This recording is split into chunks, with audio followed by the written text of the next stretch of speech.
Hello hi guys, உங்கள் நசீர் எல்லோரும் எப்படி இருக்கீங்க? நல்லா இருப்பீங்க நம்புறேன். ஸோ டுடே ஸ்பெஷல் அப்படின்னு என்னென்னு பார்த்தீங்கன்னா, சிக்கன் பிரியாணி தான். சிக்கன் வாஷ் பண்ணி வச்சுருக்கேன் அண்ட் கொத்தமல்லி புதினா வெங்காயம் தக்காளி போட்டாச்சு. ஸோ லேட் வீடியோ, ஓகேங்களா? கொஞ்சம் கொஞ்சமாக அப்டேட் பண்ணுறேன், ப்ளீஸ் வெயிட். ரொம்ப நாள் ஆச்சுங்க இந்த மாதிரி வீடியோ போட்டு. ஸோ டைம் இல்லை.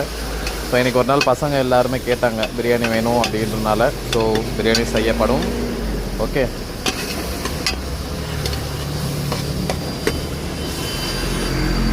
இன்னொரு விஷயம் சொல்லணும்னு விரும்புகிறேன். ஸோ என்ன சொல்கிறேன்னா, கேஸ் வெங்காயம் தக்காளி விதக்கும் போது ஆக்சுவலி ரொம்ப கம்மியாக வச்சு மிதக்குங்க. ஸோ விதக்குனிங்கன்னா கொஞ்சம் நல்லாயிருக்கும், கரகரன்னு இல்லாமல். ஸோ கொஞ்சம் மீடியமாக. ஓகே, பிரியாணி செய்யும் போது டெஃபினட்டாக சிக்கன் ஆட் பண்ணும்போது தயிர் லெமன்லாம் ஆட் பண்ணுங்கள். நிறைய பேர் தயிர் போட மாட்டேங்கன்னு நினைக்கிறேன், பட் ஆனால் தயிர் ஆட் பண்ணுவோம். ஓகேவா? யூஸ் பண்ணியிருக்கேன்னா பாஸ்மதி ரைஸ் தான். பாருங்கள், ஆல்ரெடி பாயில் பண்ணி தான் வச்சுருக்கேன், லைட் பாயிலாக இருக்குது. ஓகே, சிக்கன் போட்டாச்சு.